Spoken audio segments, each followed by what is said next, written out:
नया IBN 7 हौसला है। स्वागत है आपका। ये शुरू करते हैं हमारा खास बुलेटिन सारा देश 100 खबरें। आम आदमी पार्टी के बागी नेता योगेंद्र यादव, प्रशांत भूषण, प्रोफेसर आनंद कुमार और प्रोफेसर अजीत झा को पार्टी से निकाल दिया गया है। यह फैसला आम आदमी पार्टी की राष्ट्रीय अनुशासन समिति ने किया है। इन चारों के खिलाफ पार्टी ने नोटिस जारी किया था, जिसका अजीत झा को छोड़कर बाकी तीनों ने जवाब दिया, लेकिन अनुशासन समिति इनके जवाब से संतुष्ट नहीं थी। दरअसल योगेंद्र यादव और प्रशांत भूषण ने गुड़गांव में संवाद रैली की थी, जिसे आम आदमी पार्टी ने अनुशासनहीनता माना। साथ ही पार्टी ने कहा था कि जो भी संवाद रैली में शामिल होगा उस पर कड़ी कार्रवाई की जाएगी। शांति भूषण ने केजरीवाल को नया हिटलर बताया है। CNN IBN से बातचीत करते हुए उन्होंने कहा है कि केजरीवाल को पहचानने में उन्होंने बड़ी गलती की। फैसले के बाद आम आदमी पार्टी के प्रवक्ता और अनुशासन कमेटी के अध्यक्ष पंकज गुप्ता ने बताया कि योगेंद्र यादव और प्रशांत भूषण की गतिविधियों की वजह से पार्टी को नुकसान हो रहा है, इसलिए बैठक में उन्हें निकालने का फैसला किया गया।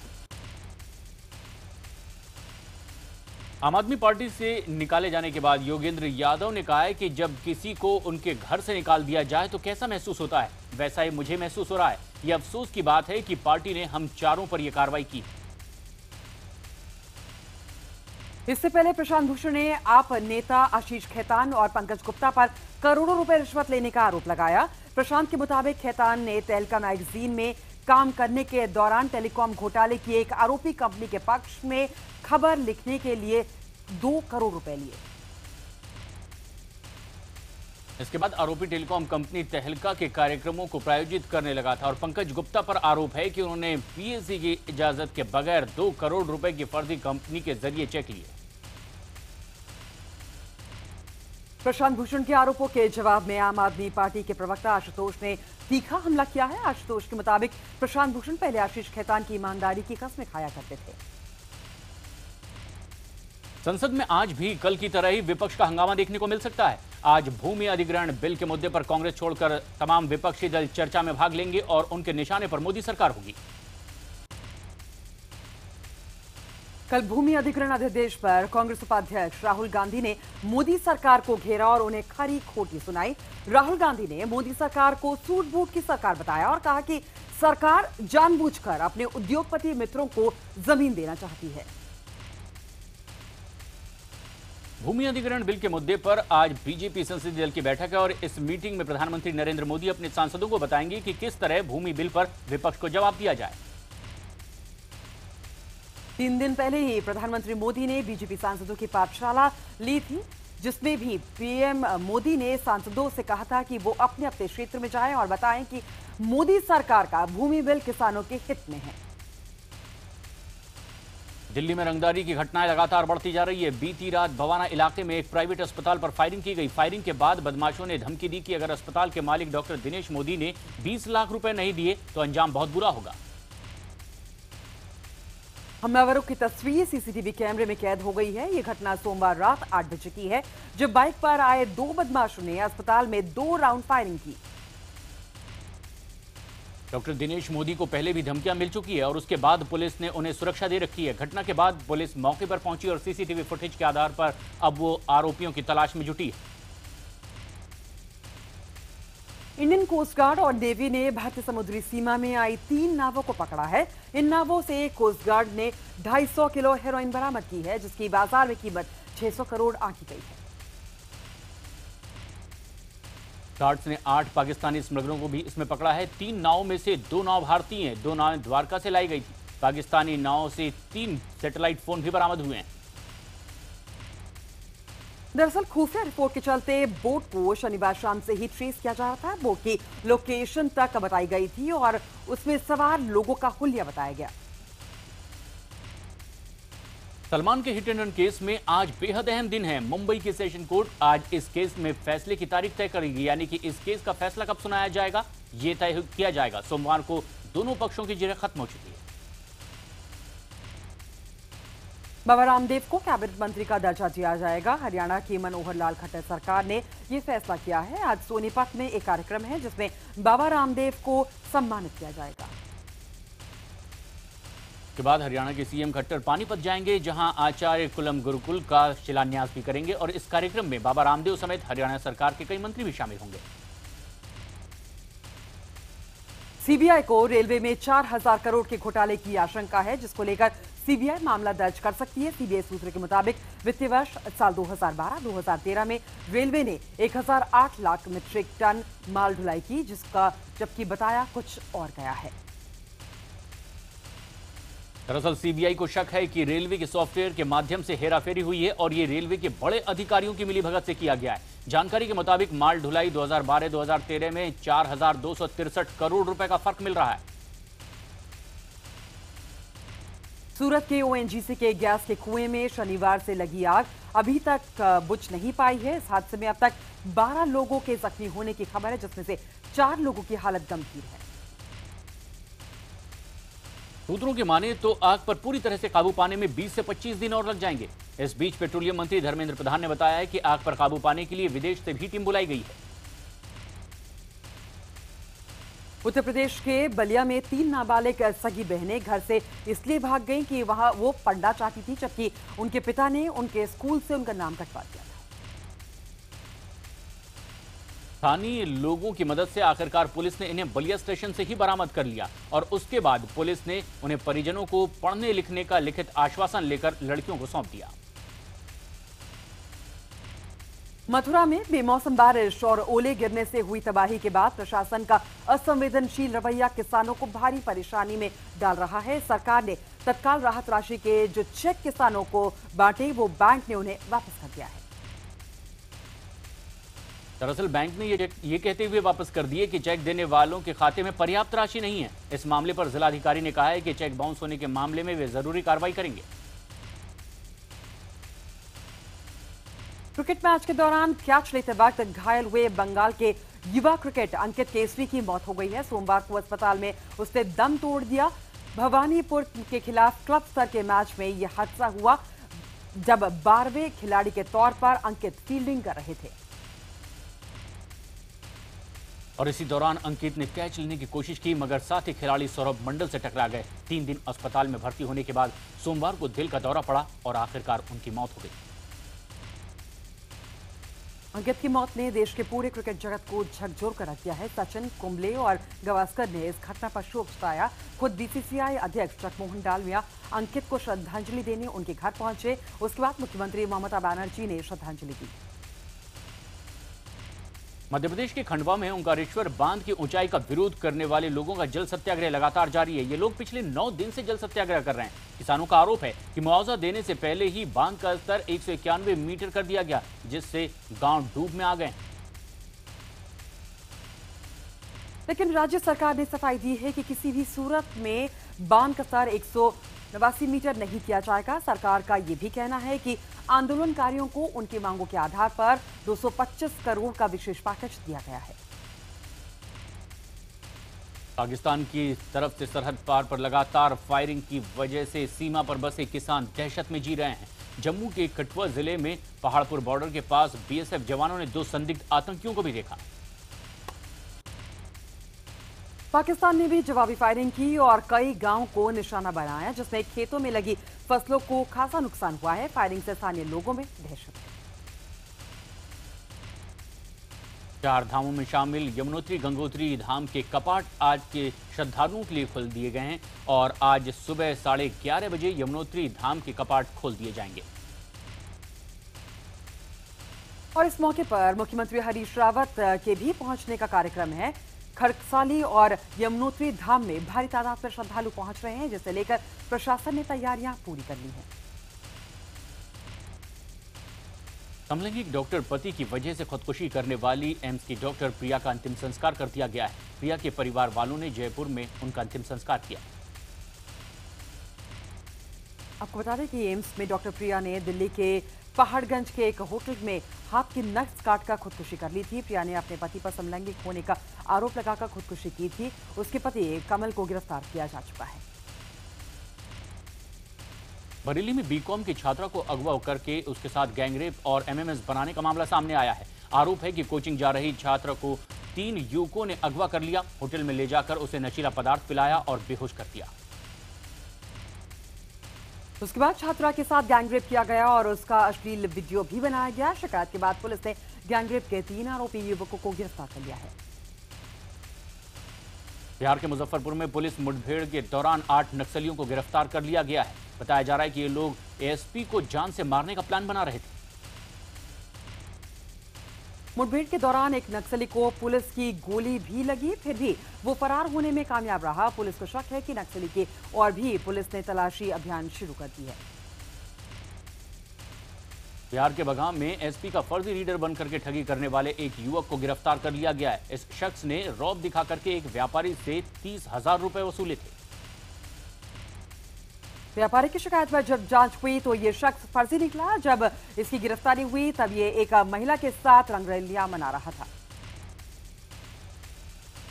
यूपी के मुरादाबाद में पुलिस कस्टडी से फरार होने के बाद युवक का शव पेड़ से लटका मिला और इलाके में भारी इस बात को लेकर आक्रोश देखा जा रहा है। गांव वालों का आरोप है कि छेड़छाड़ के आरोपी सोनू की चौकी में ही करंट लगकर हत्या कर दी गई। शव देखकर गुस्साए गांव वालों ने चौकी में आग लगाने की कोशिश की। किसी तरह चौकी इंचार्ज रत्नेश कुमार और सिपाहियों ने भागकर अपनी जान बचाई। 10 साल से पुरानी डीजल गाड़ियों को राजधानी दिल्ली में बैन करने के खिलाफ दायर याचिका सुप्रीम कोर्ट ने खारिज कर दी है। सुप्रीम कोर्ट ने कहा है कि इस तरह के आदेश जनता के हित में हैं और सबको इसका समर्थन करना चाहिए। आपको बता दें कि नेशनल ग्रीन ट्राइब्यूनल ने प्रदूषण के मद्देनजर दिल्ली में 10 साल से पुरानी डीजल गाड़ियों को दिल्ली में बंद करने का आदेश दिया था। जासूसी कांड पर बवाल मचने के बाद अब प्रधानमंत्री नरेंद्र मोदी ने नेताजी सुभाष चंद्र बोस के परिवार को मुलाकात के लिए दिल्ली बुलाया है। प्रधानमंत्री मोदी नेताजी बोस के परिवार से 17 मई को मुलाकात करेंगे। प्रधानमंत्री ने भरोसा दिया है कि वो निजी तौर पर बोस से जुड़े दस्तावेजों को सार्वजनिक किए जाने के मामले को देखेंगे। उधर नेताजी बोस के प्रपौत्र चंद्र बोस ने कहा है कि नेहरू का असली चरित्र सामने आ गया है, ऐसे में उनका भारत रत्न वापस ले लेना चाहिए। प्रधानमंत्री नरेंद्र मोदी ने दिल्ली में डॉक्टर भीमराव अंबेडकर अंतर्राष्ट्रीय केंद्र की आधारशिला रखी है। इस मौके पर उन्होंने कहा है कि बाबा साहब किसी एक के नहीं बल्कि पूरे देश के हैं। साथ ही उन्होंने ये भी कहा कि अगर बाबा साहब ना होते तो मैं यहां तक नहीं पहुंच पाता। और साथ ही प्रधानमंत्री मोदी ने कहा है कि अंबेडकर जी के प्रति श्रद्धा रखने वाले तमाम लोगों ने एक विश्व स्तरीय संस्थान बनाने के लिए कोशिश की, लेकिन 20 महीने के भीतर हम इस काम को पूरा करेंगे। गुजरात के वडोदरा में आपसी झगड़े के दौरान एक प्रेमी पर अपनी प्रेमिका की हत्या का आरोप लगा है। पुलिस के मुताबिक नाराज लड़की ने प्रेमी को कार से उतर जाने के लिए उसे गेट आउट कहा था। और प्रेमी को इतना गुस्सा आया कि चलती कार में ही उसने प्रेमिका की दुपट्टे से गला घोंटकर हत्या कर दी और फरार हो गया। बाद में पुलिस आरोपी प्रेमी को दबोच लिया। अहमदाबाद के वासना में दिन दहाड़े एक फल बेचने वाले शख्स की हत्या की वारदात सीसीटीवी कैमरे में कैद हो गई। दरअसल फल बेचने वाले शख्स संजय नाम के शख्स की हत्या उसके ही एक पहचान वाले ने कर दी। उसने मंगनी टूटने की वजह संजय को माना और अपने साथियों के साथ उस पर घातक हथियार से हमला कर दिया। हमले में संजय की मौत हो गई। पुलिस ने तीनों हमलावरों के खिलाफ हत्या का मामला दर्ज कर जांच शुरू कर दी है। कानपुर में रिकॉर्ड तोड़ गर्मी ने आम लोगों का जीना मुहाल कर दिया है। जबकि अभी गर्मी की शुरुआत ही है, लेकिन पारा 40 डिग्री तक पहुंच चुका है। दिल्ली के पूर्व पुलिस कमिश्नर नीरज कुमार अब नए रोल में आपको नजर आएंगे। भारतीय क्रिकेट बोर्ड ने उन्हें एंटी करप्शन यूनिट का सलाहकार बनाया है। IPL 6 में नीरज कुमार ने स्पॉट फिक्सिंग का भांडाफोड़ किया था। सीपीएम महासचिव बनने के बाद सीताराम येचुरी ने कहा है कि पिछले 10 सालों में पार्टी की जो हालत हुई है उसे पीछे छोड़कर अब आगे बढ़ने की जरूरत है। सीताराम येचुरी ने आरोप लगाया कि पश्चिम बंगाल में पिछले 6 महीनों में 50 से ज्यादा कमांडर्स की हत्या हुई है। उन्होंने कहा है कि टीएमसी आतंक के जरिए खुद को खड़ा करने की कोशिश कर रही है। बिहार के पूर्व मुख्यमंत्री जीतनराम मांझी ने नीतीश कुमार पर हमला किया है। उन्होंने कहा है कि नीतीश कुमार ने अपना चेहरा छुपाने के लिए उन्हें सीएम बनाया था।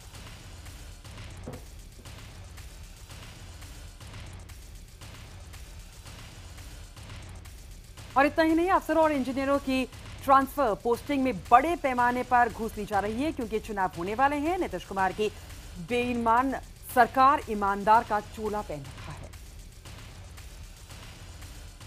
मांझी ने सोमवार को पटना में गरीब स्वाभिमान रैली की थी। उन्होंने कहा कि अगला विधानसभा चुनाव उनकी पार्टी अकेले चुनाव लड़ेगी और चुनाव के बाद नीतीश को छोड़ किसी को भी समर्थन दे सकते हैं।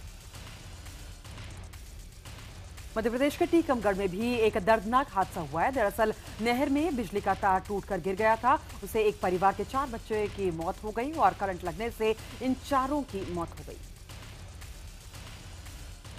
दिल्ली में 2 दिन पहले अपनी पत्नी को गोली मारने वाले शख्स को पुलिस ने गिरफ्तार कर लिया है। हालांकि आरोपी शख्स का दावा है कि जिस युवती को उसने गोली मारी वो उसकी पत्नी नहीं बल्कि गर्लफ्रेंड है। छतरपुर के नौगांव इलाके में एक दर्दनाक हादसा हुआ है। तालाब के किनारे सेल्फी लेने के चक्कर में एक छात्र की मौत हो गई, जबकि 3 छात्र बच गए। दरअसल चारों छात्र वहां पिकनिक मनाने गए थे। पंजाब के अमृतसर में पुलिस ने बॉर्डर इलाके से भारी मात्रा में हेरोइन जब्त की है। पुलिस ने 2 तस्करों को भी गिरफ्तार किया है। उत्तर प्रदेश में किसानों की मौत का सिलसिला जारी है। कांग्रेस अध्यक्ष सोनिया गांधी के संसदीय क्षेत्र रायबरेली में एक किसान ने खुदकुशी कर ली। पीएम मोदी का गोद लिया गांव जयापुर इन दिनों आर्थिक तंगी के दौर से गुजर रहा है। बेमौसम बारिश की वजह से किसानों की फसलें यहां खराब हो गई, लेकिन उत्तर प्रदेश सरकार ने अभी उनकी कोई मदद नहीं की। छत्तीसगढ़ के महासमुंद में एक व्यक्ति 45 लाख रुपए की विदेशी नौकरी छोड़ खेती करने लगा है। इस शख्स का नाम मनोज नायडू है, जो कतर में एक प्लांट में काम करते थे। मनोज नायडू का कहना है कि अगर सही तरीके से खेती की जाए तो लोगों को नौकरी करने के लिए अपना घर नहीं छोड़ना पड़ेगा। मैं चाहता हूं कि हमारे गांव की खेती बढ़े ताकि लोगों को यही रोजगार मिल सके। बीएसएनएल के कर्मचारियों ने आज से 2 दिन की हड़ताल करने का फैसला किया है। कर्मचारियों की मांग है कि बीएसएनएल के जो कर्मचारी अस्थायी हैं, स्थायी का दर्जा उन्हें दिया जाए। रिजर्व बैंक ने उत्तर प्रदेश में चलने वाले हिंदुस्तान कोऑपरेटिव बैंक की माली हालत को देखते हुए उस पर पाबंदी लगा दी है। रिजर्व बैंक ने कहा है कि बैंक अपने निवेशकों पर एक बार में अधिकतम 1 लाख रुपए तक ही भुगतान करे। रिजर्व बैंक के इस फैसले के बाद HCBL में पैसा जमा करने वालों में हड़कंप मच गया है। पैसा वापसी के लिए बैंकों की शाखाओं में ग्राहकों की भीड़ जुटने लगी है। वो अपना जमा पैसा वापस मांग रहे हैं। बैंक करीब 12 साल पहले लखनऊ में शुरू हुआ और इन 12 साल में HCBL ने शानदार स्कीम के जरिए 50,000 ग्राहक भी बनाए। बैंक की लखनऊ, सीतापुर, रायबरेली, उन्नाव और बाराबंकी में कुल मिलाकर 7 शाखाएं हैं। नोएडा पुलिस ने चेकिंग के दौरान एक फर्जी विधायक को गिरफ्तार किया है। दरअसल पुलिस ने काले शीशे वाली एक कार को रोका, तभी उसमें से 4 युवक बाहर निकले और एक युवक अपने आप को समाजवादी पार्टी का विधायक बताकर रौब झाड़ने लगा। तभी नोएडा के डिप्टी एसपी अनूप सिंह वहां पर मौके पर पहुंचे और उन्होंने जांच पड़ताल शुरू की। इसके बाद यह शख्स फर्जी निकला। पुलिस ने तुरंत उसकी गाड़ी जब्त कर ली और धोखाधड़ी के आरोप में उस शख्स को गिरफ्तार कर लिया। कश्मीर घाटी में 2 दिन तक हुई लगातार बारिश के बाद झेलम नदी का जलस्तर खतरे के निशान से ऊपर चल रहा है। श्रीनगर में राममुंशी बाग में झेलम खतरे के निशान से ऊपर चल रही है। अनंतनाग के संगम में भी झेलम खतरे के निशान से ऊपर बह रही है। राज्य सरकार ने बाढ़ अलर्ट जारी कर दिया है और राहत टीमों को तैयार करने के निर्देश भी दे दिए हैं। गोवा में भी इन दिनों फूड एंड कल्चर फेस्टिवल चल रहा है। इस फेस्टिवल में दुनिया भर के लोग हिस्सा ले रहे हैं। आज इस फेस्टिवल का आखिरी दिन है। दिल्ली डेयर डेविल्स को फिर अपने ही होम ग्राउंड में हार का सामना करना पड़ा है। सोमवार को खेले गए मुकाबले में कोलकाता ने दिल्ली को 6 विकेट से हरा दिया। कोलकाता की लगातार 4 मैचों में ये तीसरी जीत। दिल्ली ने पहले बैटिंग की और पूरी टीम सिर्फ 146 रन ही बना सकी। दिल्ली का कोई भी बल्लेबाज कोलकाता की गेंदबाजी के आगे टिक नहीं सका। आईपीएल के सबसे महंगे खिलाड़ी और दिल्ली के बल्लेबाज युवराज सिंह का बल्ला एक बार फिर नहीं चला है। युवराज सिंह 21 रन बनाकर आउट हो गए। पिछले 5 मैचों में चौथी बार युवराज फिर एक बार फ्लॉप रहे। कोलकाता की गेंदबाजी के बाद उनके बल्लेबाजों ने भी शानदार प्रदर्शन किया। कैप्टन गंभीर ने 7 रनों की पारी खेली, जिसमें 8 चौके शामिल थे। कोलकाता की जीत के हीरो रहे उमेश यादव। यादव ने 4 ओवर सिर्फ 18 रन दिए और दिल्ली के 2 बल्लेबाजों को आउट किया। उमेश यादव को मैन ऑफ द मैच चुना गया। आईपीएल मैच में आज का मुकाबला खेला जाएगा। आज राजस्थान रॉयल्स का मैच किंग्स 11 पंजाब से होगा। ये मैच रात 8 बजे अहमदाबाद में खेला जाएगा। पंजाब के लिए ये मैच काफी अहम होगा। पंजाब अपने पिछले 3 मुकाबले हार चुकी है और जबकि राजस्थान ने अभी तक 5 मुकाबले खेले हैं और 5 में ही जीत दर्ज की है। राजस्थान को अपने होम ग्राउंड में पंजाब को हराना बहुत मुश्किल भी होगा। आईपीएल में मुंबई के कैप्टन रोहित शर्मा पर धीमे ओवर रेट के लिए 12 लाख का जुर्माना लगा दिया गया है। बेंगलुरु के साथ हुए मैच के दौरान धीमी गति से ओवर फेंके जाने पर आईपीएल की गवर्निंग काउंसिल ने रोहित पर यह जुर्माना लगाया है। मुंबई टीम के केरन पोलार्ड के मुंह पर पट्टी बांधने को लेकर के भज्जी ने अपनी टीम के साथी का बचाव किया है। हरभजन के मुताबिक पोलार्ड ने जो कुछ किया काफी अजीब था, लेकिन सब कुछ खेल भावना को ध्यान में रखते हुए किया। भारत की टेनिस स्टार सानिया मिर्जा और बैडमिंटन सनसनी साइना नेहवाल की दुनिया में नंबर 1 खिलाड़ी बनने पर संसद में उनकी उपलब्धियों की सराहना की गई। लोकसभा अध्यक्ष सुमित्रा महाजन ने प्रस्ताव पढ़ते हुए दोनों खिलाड़ियों को शुभकामनाएं दी। और अब खबरें मनोरंजन जगत से जुड़ी। अक्षय कुमार सिंह इस ब्लिंक की शूटिंग पटियाला में कर रहे हैं। इसके लिए उन्होंने पंजाब के मलोमाल गांव को कलरफुल बना दिया है। गांव के मकानों को लाल, केसरिया, पीले जैसे चमकीले रंगों से रंग दिया गया है। अमिताभ बच्चन ने कहा है कि पोती आराध्या के साथ समय बिताना उन्हें बहुत अच्छा लगता है। साथ ही साथ आराध्या की लगातार बोलने की आदत को भी वो बहुत पसंद करते हैं। ऋतिक रोशन ने अपना खुद का कपड़ों का ब्रांड लॉन्च किया था, जिसके लिए उन्हें इंटरनेशनल एडवर्टाइजिंग एसोसिएशन अवार्ड में brand vision of the year male award मिला। Film actor producer Riteish Deshmukh एक आर्किटेक्ट भी हैं और रितेश इन दिनों अपने नए प्रोजेक्ट को लेकर के बहुत उत्साहित हैं। इसकी जानकारी उन्होंने ट्विटर पर दी है। क्रेजी किंग के नाम से प्रसिद्ध रैपर और सिंगर को हनी सिंह एक कमजोर रैपर नजर आते हैं। क्रेजी किंग जल्द ही बॉलीवुड में डेब्यू करने जा रहे हैं। हाल ही में एक इवेंट के दौरान मीडिया ने ऐसा सवाल पूछ लिया जिससे सुनकर के कल की काफी भड़क गई और तुरंत वहां से चली गई। दरअसल ये सवाल उनके पूर्व पति अनुराग कश्यप से जुड़ा था। आलिया भट्ट की मां सोनी राजदान की नानावती हत्याकांड पर आधारित फिल्म लव अफेयर फ्लोर पर आने वाली थी, लेकिन अब लगता है कि फिल्म को कुछ महीने और इंतजार करना पड़ेगा। चलिए इसी के साथ वक्त एक छोटे से ब्रेक का है, तुरंत लौटेंगे कुछ और खबरों के साथ।